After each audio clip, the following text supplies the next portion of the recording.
Welcome to Monarchist Minute. I'm your host, William Stout. I'm here with Leon J. Krolewski and Thomas Brightsworth. How are you gentlemen doing tonight? I'm doing good. Will, how are you? Pretty good. It's been a while since I've been on here. It's been very, very busy for Tell me my Yeah, about it's it. life been a long lately. time.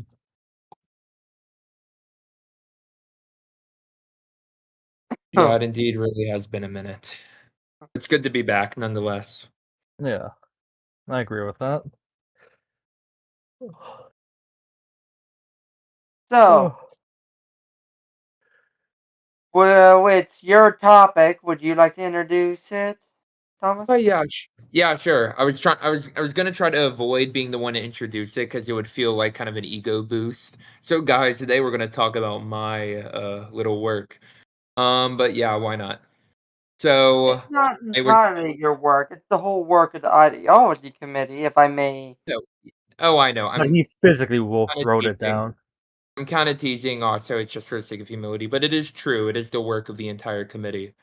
But yeah, so this episode we're specifically going to talk about the Monarchists of America's new and official political platform, put together and argued and debated and written by the whole Monarchist of America.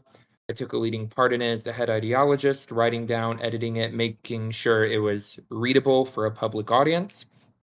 And if anyone really wants to go check it out, I'm going to talk to uh, some of our coworkers to try and put it on the website so it's an easy downloadable link. But you can check on our Substack, you can check on my personal Substack, our Instagram, our Twitter, um, or X as it's called now. Do we have a Facebook by any chance? Or no? We do. It's a social group. It's not used frequently. Yeah. So it's probably not on Facebook, but point is it's out there. I recommend go reading it. This episode is meant to be more of a brief introduction to it and all the work we did.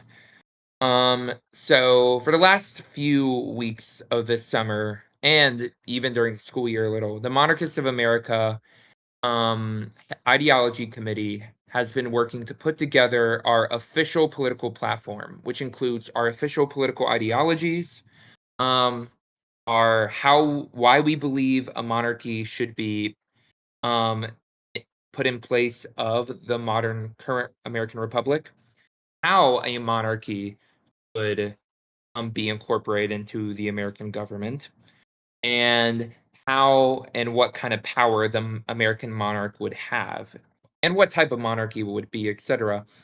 All of this is found in the manifesto. Um, so I guess to start basically is what is our official political ideologies? Well, the official political ideology of America is twofold. It's based on the philosophies of Francisco Suarez, who was a Jesuit theologian, and I think around the fit 1600s, if I'm not mistaken. And Edmund Burke, who many know as the father of classical conservatism. In this whole basically essay, the Monarchists of America tries to do two things. Well, we do a number of things, but some of the main things we do are first, trying to show how an American monarchy can be actually American. We don't want to incorporate a European monarchy and basically just put red, white, and blue on it. We want this to be uniquely American in its form, in its structure, in its identity, etc. And we also want to establish it in a way that is not revolutionary. In the manifesto, we condemn specific ideologies that are revolutionary or contrary to monarchism. These would include communism, socialism, anarchism, and fascism. I know there are some who believe fascism and monarchy are compatible. I am of the view they are not. And ultimately, it is revolutionary. Because we believe at the Monarchists of America in an organic development of society, of everything in society, which includes government. And we believe that the only way for a good, valid, legitimate, and stable American monarchy to be put into practice in the United States of America is through slow organic development. And that's ultimately why we exist, is to show people why monarchy is actually a good form of government, and then over time. Um, So that's basically sort of just the general of the manifesto. I know Leon and Will have looked over it. If they have any questions, this is kind of why I'm on, is to answer any questions or to just talk about it. If y'all have any questions or anything y'all want to say on it, by all means. Can you explain more who this Jesuit gentleman is? I'm sorry, I forgot his name already. Yeah, it's okay. Suarez. Francisco Suarez. So, the reason I picked Francisco Suarez, well, first, I'm a Catholic, so I kind of had to find a way. That's not fully a jest, but kind of a jest. But specifically, one of the hardest things about establishing a government is where its legitimacy is founded upon. So, there are four major theories of how legitimate governments arise. The most famous ones are divine right of kings, specifically the post uh, Protestant Reformation, the more I think 16th, although you can find it before, it's more of a novelty. The idea of divine right of kings, specifically in European tradition, that the king or the monarch, and that would include his dynasty, receive the legitimate right to govern directly from God himself without any intermediary. And you have different forms of this. You have the Gallican and um, Protestant idea. I say Protestant generally. There's really only some who believe that, like Sir Robert Filmer. And you have Gallican Catholics like Jacques Rousseau argue that God gives direct authority to one man and his dynasty to rule. Then you have social contract theory, which states that the right to legitimately govern over society comes primarily from the consent of the governed. That although you have different views of this, of course, you have Rousseau, you have Locke, you have Hobbes. The most famous one for us Americans is Locke. And Locke believed that God did create humanity. The state of nature isn't completely depraved, but that mankind does come together to create this artificial institution. He doesn't use the word artificial, but that's what it is. Artificial institution called a government where our life, liberty, and property can be better protected in a community, and ultimately that the primary cause of this is the consent of the governed. So it can leave some room for divine interference in creation of mankind, but ultimately it is up to the people themselves. There is no sort of divine intermediary when it comes to government. Then you have two lesser known ones. You have force theory, which basically states that governments exist to better control people. That instead of just fighting and physically forcing people to do your will, you create governments in this concept of liberty and rights to basically keep people from killing each other so that you can have better control over them in different groups. Then you have evolution theory, which again, there are different forms of this, but from the Darwinian perspective, it's the idea that governments, like all human institutions, formed out of the primary institution or human institution of the family, and ultimately is based on our evolutionary needs for survival, and government formed out of that as well. So these all four theories have their strengths and all four theories have their problems. And one of the major problems when presenting this is if the monarchists of America believe in establishing a monarchy, we need to establish what legitimacy is it built upon. Now, I myself am a proponent of divine right of kings, not the Gallican or Phil Marion. I don't want to call him Protestant anymore, but he is a Protestant. He's Anglican, but Sir Robert Filmer's idea, but more of the idea of it is through the church that they receive their rights, while others are much more inclined towards social contract because that's really what America was built off of. And this was ultimately a debate for, I think, around 2 years, maybe more in the monarchists of America. The reason I picked Suarez is because I believed his political philosophy, which is built off St. Robert Bellarmine's, who takes from St. Thomas Aquinas, St. Augustine, and sort of develops this whole theory that is kind of what I call the golden medium. Um, the via media, I think is the Latin term, the golden middle ground for legitimacy. So Francisco Suarez believed that the primary cause of legitimate government authority is from God and the natural law. That is the primary cause of it, of legitimate government authority. So God and the natural law are not separate from the act of government making in of itself, but are actually the primary cause of it. But the efficient cause, which for those who don't know Aristotelian metaphysics, basically means what brings it out like immediately. Sometimes we call this the immediate cause. The efficient cause is the consent of the governed.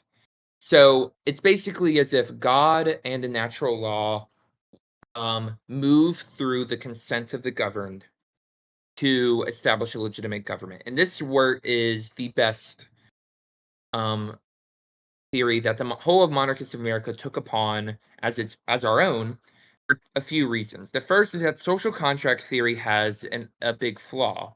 That if it is the people who ultimately give the consent to the governed, they can pretty much take it away whenever they want.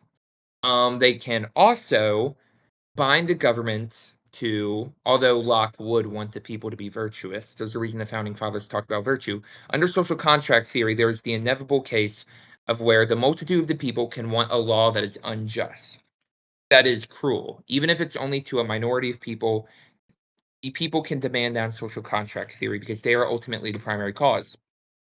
However, in divine right of kings theory, you have an issue of there really is no standing against a monarch, worst case, at all. Which really becomes really difficult because if a monarch is so tyrannical to where removing him would be better than keeping him, you can't do that. There is no questioning of the monarch's will except when the monarch tells you to sin personally. And that's basically putting him on a level with someone like the Pope. And so ultimately, all power is within him, the power of religion, the power of state, everything. And there is nothing you can really do as a citizen. Under Francisco Suarez's view, both of these sort of issues are remedied. So, because God and the natural law are the primary cause of legitimate government, the people as a whole cannot demand a law that is unjust. The Monarchists of America is an officially pro life organization. So, I'll just say here if the people demand as a whole, demand of the monarch unrestricted abortion all the way to 9 months, the monarch would not have to abide by it because God and the natural law are against it. Or let's say, for example, the majority of people want to kill this minority. Well, God and the natural law stand against that, so therefore the monarch does too. But let's say, for example, the monarch passes a law that isn't in line with God or the natural law or the just laws of the nation. Because Suarez and St. Robert Bellarmine talk about how governments are also primarily built on the customs, the social norms, the culture of the people. In that case, if a monarch does that, the people, as the efficient cause, can, worst case, remove him or bind him not to pass a law like that. And this is ultimately why I chose Francisco Suarez, this Jesuit Catholic theologian, because his political philosophy is not foreign to American identity in that there is a sense of the people being this cause of legitimate government authority, but also allows room for an objective morality, which our country very much lacks, and allows us to bring God in some sense of religious identity, which is necessary for a stable country, back. Now, that being said, So, Monarchists of America is not an officially Catholic organization, but we have many Catholics on here, and that's why I don't think any of us are actually opposed to Suarez. Yeah. so if I'm understanding this concept correctly, and I like to think I am, correct me if I'm not. It's very similar, and Suarez is very similar in his idea to the concept of the mandate of heaven in China, where the divine sanctioning of rule is completely dependent on the virtue and the success of the government itself. Kind of. Mandate of Heaven's kind of interesting, especially when looking at it with Western eyes. It seems that Mandate of Heaven, so in Suarez's view, it's kind of like that mixture of social contract and divine right of kings theory. Mandate of Heaven is more of divine right of kings theory with a limit. So it's now I could be wrong. I don't study the Mandate of Heaven nearly as much. It's not really my milieu. But it seems that in the Mandate of Heaven, the gods or the divine do give it directly to the monarch and his dynasty. but there is a condition to it presented by the divine itself, and that if they break it, they have lost the mandate of heaven, and therefore the people who don't have a say in who rules them can now revolt. That's so it's not exactly the same, but it is true that both Suarez and the philosophers in the Mandate of Heaven agree that there is a point where, if absolutely needed, you can overthrow the monarch or remove him or command him to undo his law. In fact, Suarez and St. Robert Bellarmine were very strong on this. Although they believed and argued monarchy is the best form of government, they did say that it is really up to the people as a whole which form of government they choose. That's also another reason I picked Suarez, because under a Suarezian approach, the American people can legitimately choose to have a monarchy. It just takes the convincing. Right. So Suarez is more bottom up, where the divine right of the monarch manifests through the desire of the people to have the virtuous Yeah, monarch. I would say bottom up, but it's more of it's kind of like you know how a G is shaped? It goes around and then goes up a little. Yeah, That's more what it's like. So it comes from God in the natural law, goes down through the people, and then it goes back up to the middle where the king is. So it's not exactly bottom up or top down. It's more of like a G is the best way to describe it. Goes up to the down, back to the up and to the middle kind of thing. From God in the natural law to the people to the monarch. that's fascinating. So Yeah. where do we go from here on basically implementation and what's the word I'm looking for? Working out the fine details. Because I know in our manifesto, if we want to call it a manifesto, or if we want to call it a pamphlet, if we want to call it a platform, I don't know. We had a list of constitutional amendments and reforms we'd put forward. Want to explain those a bit? Yeah, sure. So this kind of goes back to the idea of we want an American monarchy. So again, when most Americans think of monarchy, they think of an absolutist government. That is, and many in America, including some monarchists, believe that the only way to get a monarchy in America is through revolution. Um, that won't work. First, because it kind of makes us hypocrites. Second, it will lead to more blood being spilt than necessary, and it will lead to a worse government than we have now. So the fact is we want an American monarchy, which means a few things. First, we have to work within the American customs and the American law. Second, the American monarchy cannot be absolutely foreign. And what does this mean? We believe that the American monarchy should be constitutional. We believe the American monarch should have more power than the current president. But we ultimately believe that if he is corrupt and tyrannical, that it should be easier to act against him if needed. That's why we have a whole section of the deposition of tyrants. Um, this being said, with the constitutional amendments, we don't believe in getting rid of all of them. The Constitution, for a lack of better words, is considered sacrosanct in the American mythos. It really It is. can't For be better gotten or rid of. worse. Wait, what? For better or worse, it is. Yeah, for better or for worse, it is, and I don't think it's necessarily bad that it is. We have proto constitutions and many. Like my favorite monarchy in history, the Holy Roman Empire, had constitutions. So ultimately, it's not a bad thing. It's specifically what is in it. And this is ultimately where, if we're trying to make an American monarchy, we have to work within the Constitution. That's ultimately, ironically, why we get so many complaints against other monarchists. It's that they believe we're acting too slowly, that the Constitution is actually bad in of itself, that we need to act quickly, that we're really not doing anything. And to that I say, well, first, we're the ones being interviewed, not you. Um, Second, it's the only way to make it legitimately work. So some of the amendments, or most of them actually, have been kept.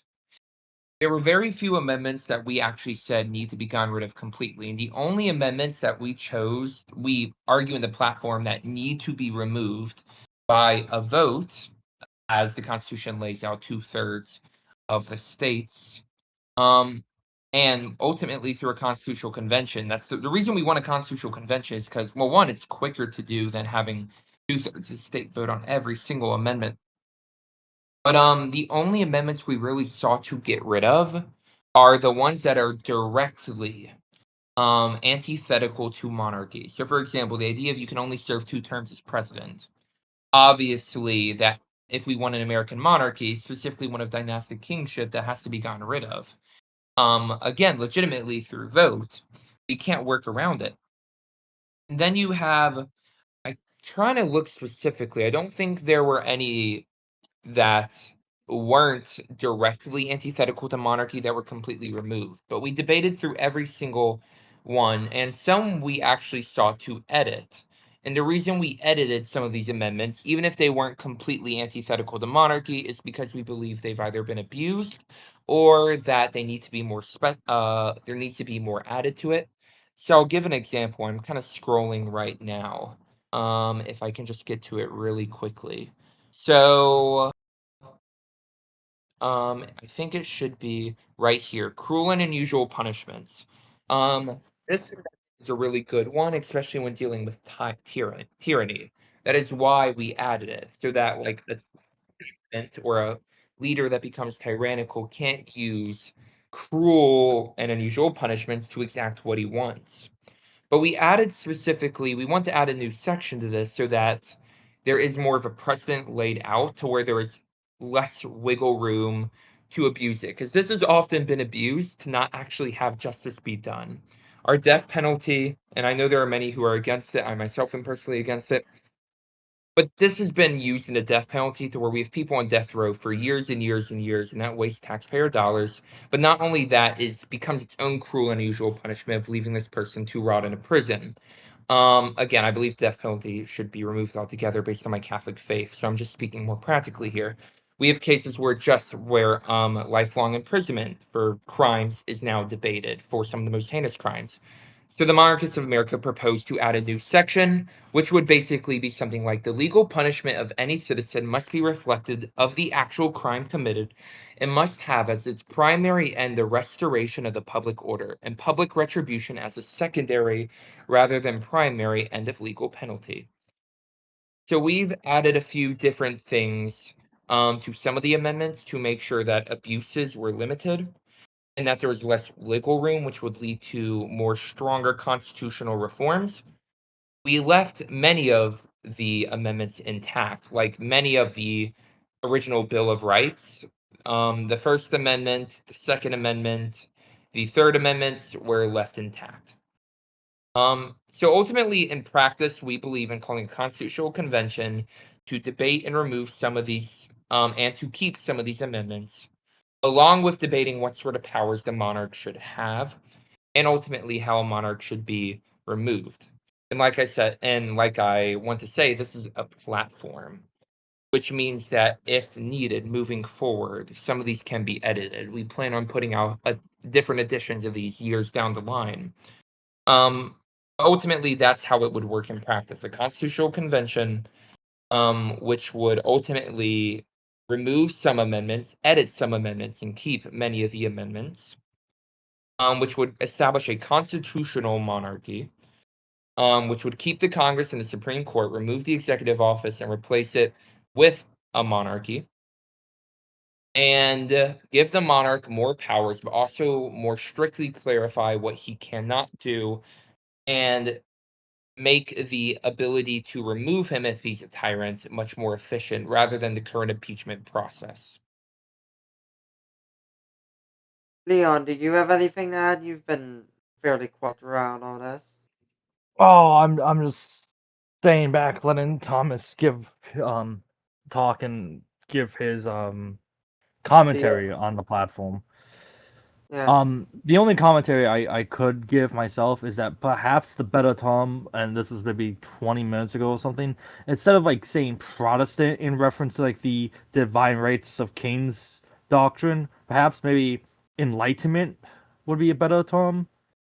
Yeah, so the only reason I didn't do enlightenment is that's when you start seeing social contract really take form. I've thought of it, but like for example, you have uh, men like Calvin specifically who really did much more influence. I think influence the Enlightenment views of government. You have monarchs like Franz Joseph II. You have the King of Prussia, who, when they talk about enlightened monarchy, they really do think of it as this more absolutist social contract theory. Oh, Not that's it. exactly Hobbesian, but that's the reason. The only reason I call it Protestant in the more general sense is because there's no such we don't call it Filmerian monarchy, and you had a few others like Sir Robert Filmer, but ultimately that sort of idea of absolutism outside of any intermediary did come out of these groups that were no longer a part of Rome or rebelled. That's why I mentioned Gallican as well. Gallican, some Protestants, although of course not all had that theory. I don't think Martin Luther, John Calvin, Zwingli, or even like Hugo, I think it's Hugo Grotius. I forget how to say it of the Anglicans viewed that, but it's only because some schools of these did. But again, I probably should have clarified a little more. I Okay, mean, yeah. I Oh, go understood on. what you said because we start seeing the idea of divine right come from the Protestant Revolution because that was one of the big statements of separation from the papacy and papal authority over the monarchies. Right. God damn my So internet. yeah. So, do y'all have any other questions that y'all would like me to answer? Well, Did I this is lose more internet a or did William cut out? Oh, oh, Will's go still ahead, talking. Leon. He Were was you still talking. done? Oh, I didn't hear you. I didn't hear you after you said, um, like halfway through your first sentence. But like I Oh, don't know. I could have. I know it's like the absolutism of like popular imagination. It comes from like the 17th century with like the Bourbons and the Stuarts. So I'm trying to think Right. of a better term. I mean, I know the Enlightenment's a bit after that, but Yeah. I either Enlightenment or Neo Ghibelline is the best I can Neo come up with. But these are just Neo semantics. Gibelline is I not to get too much on a tangent from the manifesto. The reason I don't like Gibelline is because you had so many different views of the Ghibellines as well. It's kind of like the same as like if the critique of calling absolutism a Protestant idea is that's too general, the same would work for the Ghibellines.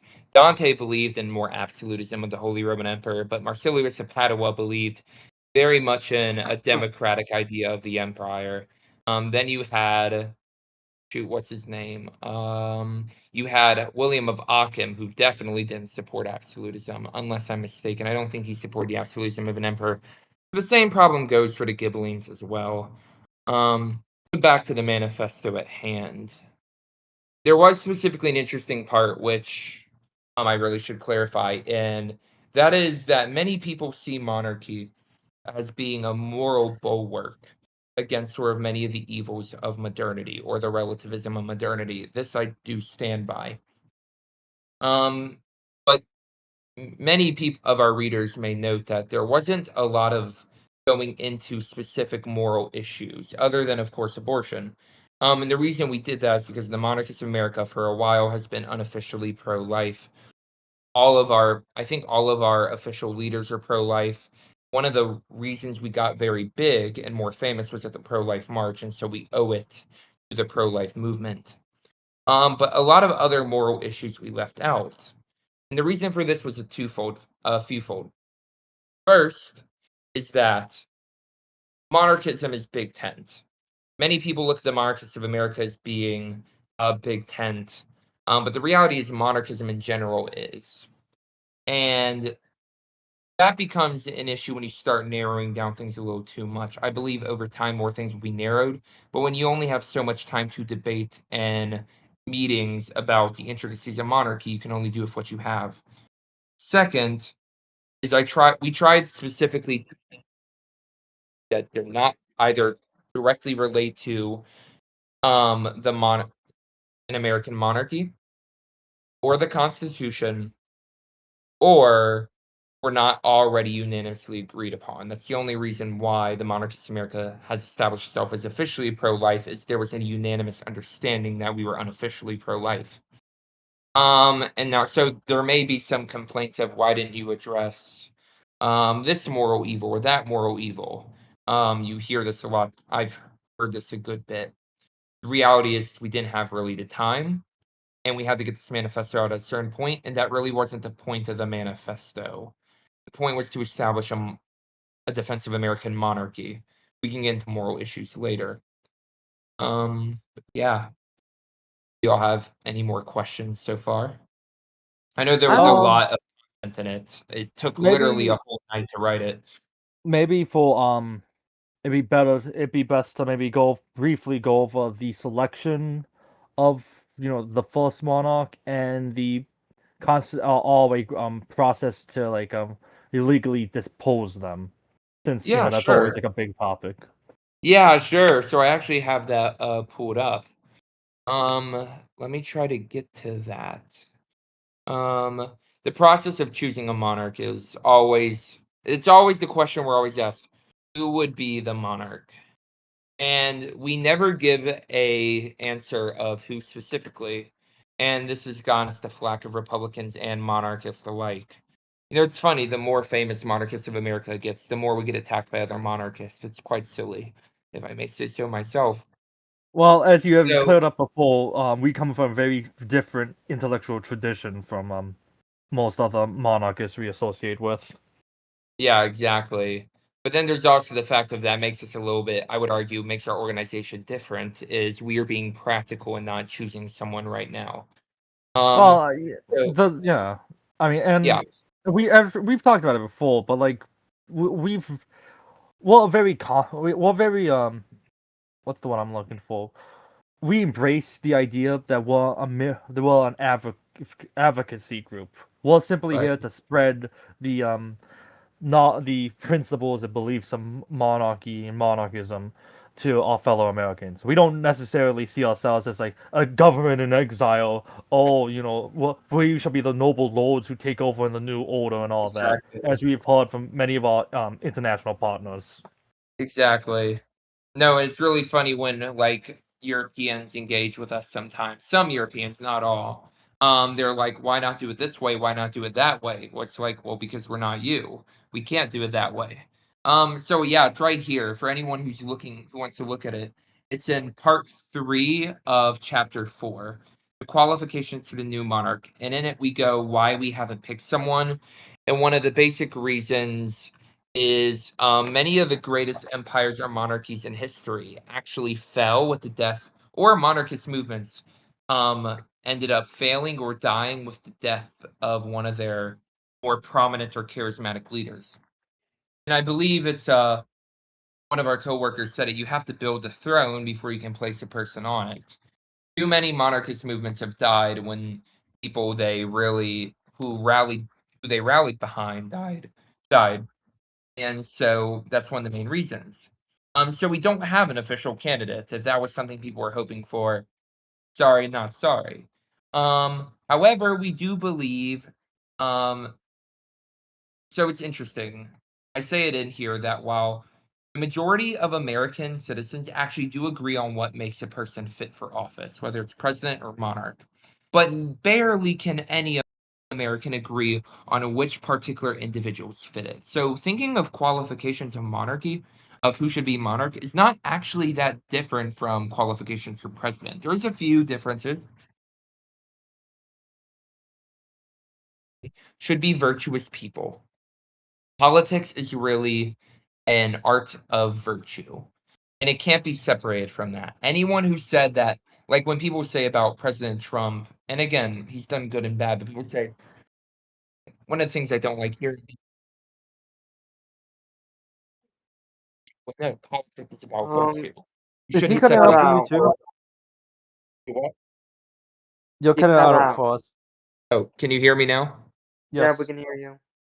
Yeah, so one of the recent things, and again, say what you will about Trump, he's done some good, some bad, but one of the things I really don't like people saying is he's not the most moral person, but he gets the job done. Well, no, you should care about the morality of the individual in office. That will affect politics. So we believe that the American monarch and his family should have a reasonable display of moral virtue and as well as practical virtue. That can't be ignored. We shouldn't choose a family who's, like, really good at realpolitik, but has no problem, has no problem having multiple affairs or murdering, innocents through illicit means or stealing, at high level business, etc. Now, again, maybe that comes down the line because every monarch will have a bad seed, but ultimately, if we're talking about who to choose, it has to be someone moral. There is You bring up also a This very is this good very point. Oh, go on, Will. this is um very new age concept where we think that it's okay to have immoral leadership as long as they're politically expedient. Yeah, and I think one of the better things about monarchy is that like the office isn't just about power politics. There is morality and virtue connected to it, and monarchs are expected to actually not just expected, but they're required to be more morally righteous and good right. people, And whereas this is politicians can like slide by on that. right, exactly. And this is why like people keep in touch with the royal family and what they do. There is sort of a draw of like there is an expectation for them to act better, more moral in their actions than average citizens. Like when atheists who are critical of the monarchy, like Alex O'Connor, he's a smart man, but I disagree with him on this, like I do on many things, argue that like why are we expected to treat these monarchs any different?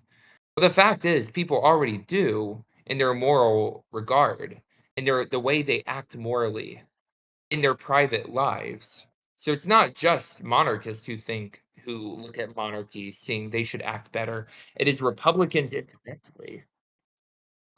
It's So it's on also a top of good that, idea to do. It's also a good idea to for this because not just I mean again we can obviously use the President Trump example, but just politicians and even monarchs today. I mean we can just look at like the slant of the British royal family's faces about this idea that all the elites, all the current elites, are these corrupt, very perverted, and demonic people. I mean, the fact that this idea that all of our like leaders, global leaders, are so like satanic and stuff now, just shows how much like the people do not have faith in the current institutions. right, and I agree with what you're saying. It's You're cutting out separate the again, morality of the individual leader from is like evident. And like modern and I don't mean like in the last few hundred years. I mean in Thomas. You're cutting out the again. like I mean like sorry, can you hear me now? Yes. Yeah, we can hear you. Yeah, so when I say like like Will said it himself that like the idea of political leaders judging them distinct from their personal morality is a very modern and a very unique and young concept. And I don't mean like the last few hundred years young. I mean in the last like less than 100 years, the last few decades. And this Like is you have coming from myself, who I have said on multiple times that good people don't always make good politicians. exactly. And exactly. Like you had like politicians who, when they did immoral things, their entire party turned against them. Like, if it was a personal moral thing, like if there was a scandal of adultery, if a I saw this going around, like if a politician spelled something wrong, they were misjudged. Like that is something that the fact that we don't look at that anymore is really, really unique. And this ultimately goes into one of the strengths of the monarchy. We were talking about like our corrupt elites. One of the strongest cases for monarchy is specifically when a monarch goes bad.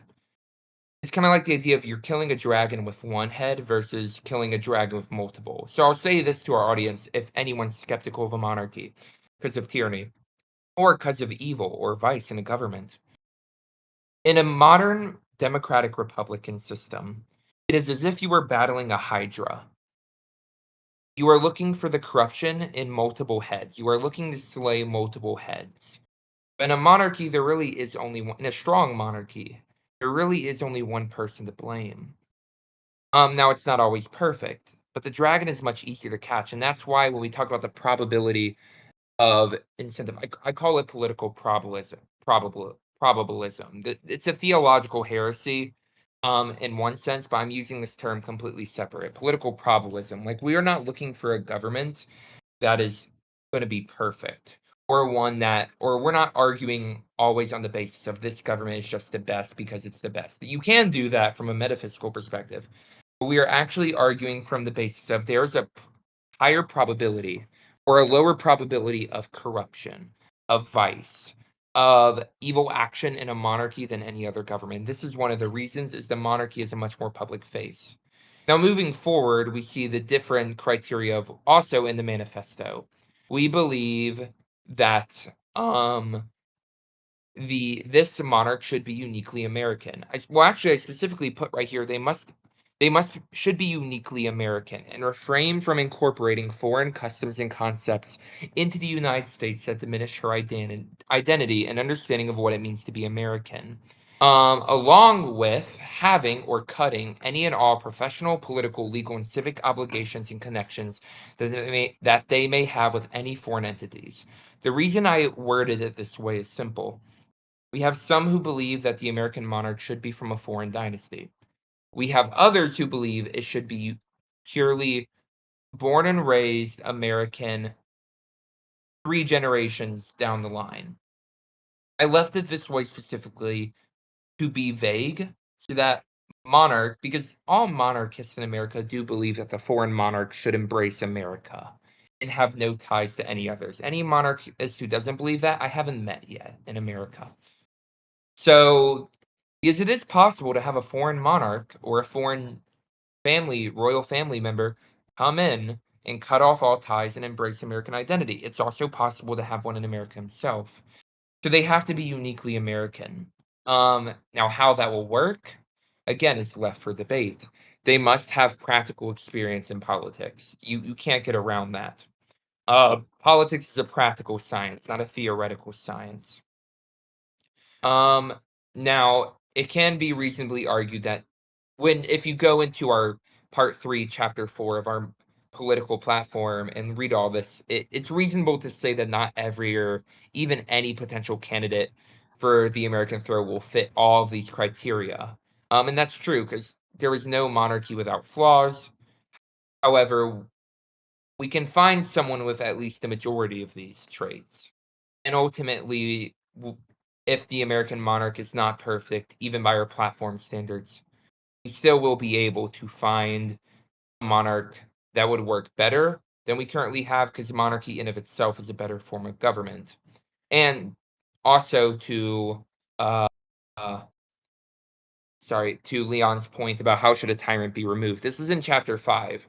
Part 1 goes over the concern of tyranny and the history of tyranny and shows how some of the worst tyrannies of history didn't form out of monarchies. They formed out of republics or the overthrowing of monarchies or democracies. And then it goes into the process of deposition.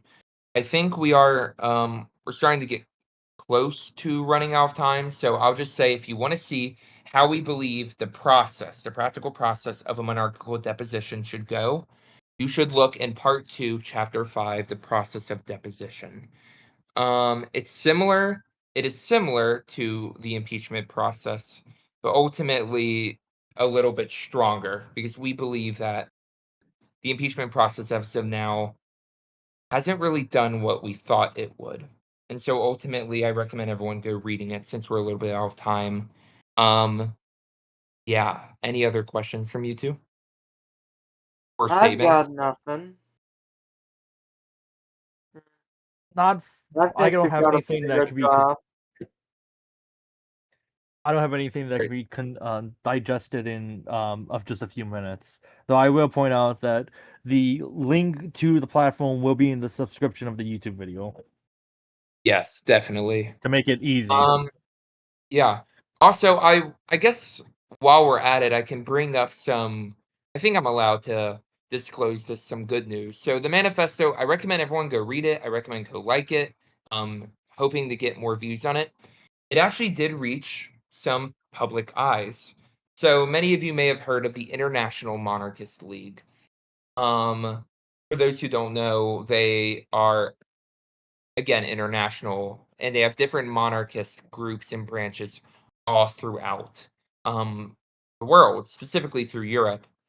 So not the entire world. And ultimately these sub branches they're more symbolic sub branches so that they like maintain their autonomy. They get to use the logo though, and they get to vote in official International Monarchist League meetings. We were actually reached out to by a member of the International Monarchist League to potentially be a sub branch. This is not to say we're going to accept it. This is a whole thing where the leaders of the Monarchists of America have to discuss this, see how it will benefit us, how it will benefit them. But it's important to bring up to show that our movement is spreading beyond just a Discord server, that the Monarchists of America is making ground. We've had several interviews already. We had one in Canada, although the Canada News Network decided not to, unfortunately. We've been interviewed now in Japan and by the largest Japanese newspaper in the world. I recommend go checking that out as well. The Yomiuri Shimbun, I think is how you say it. Forgive me if I'm wrong in pronunciation. By the London Times, by Newsweek, um, by the World Christian Magazine or World Christian Journal, and a few podcasts. I was interviewed by this small Catholic channel called Trad Tarts, funny name. Um, and yeah, ultimately, our movement is growing beyond just the United States now, even just beyond our little Discord server. And for all of you monarchists who are listening who want to get involved with the Monarchists of America, who really do believe there is something here, I please by all means join our server, or just reach out to us personally. Um, we are here to plant the seeds of monarchy into the hearts of the American people, and it will be a slow process. It will probably American monarchy will 99% if it happens beyond our lifetime. But ultimately, our movement is making more grounds than anyone could have anticipated. And this platform is only the beginning of it. So if you want to help support, reach out to us and we'll see what we can do. But ultimately, I think I'm allowed to say it, to all of our haters, whether they be monarchists or not anti-monarchist, who say that the idea of an American monarchy is absurd, or that this idea would never kind of reach beyond a Discord server. I think I can speak for the entire leadership team, as well as the entirety of the Monarchists of America, that we are proving the haters wrong. We're proving our supporters right. And ultimately, we are no longer merely LARPers. We are official monarchist apologists, fighting the good fight, making ground, and helping build a better America. I think that's a wonderful place. Oh, go ahead, Leon. Leon, you were gonna Sorry, say what? something? No, I didn't I say wasn't anything. saying anything. Oh, I thought that you were getting ready to say something. No, that's just my thing lining up because of my breathing. Alright. I think that's a wonderful place to end the episode. If you would all please join me in prayer. In the name of the Father, Son, and Holy Spirit. Our Father, who art in heaven, hallowed be thy name. Thy kingdom come, thy will be done, on earth as it is in heaven. Give us this day our daily bread, and forgive us of our trespasses, as we forgive those who trespass against us.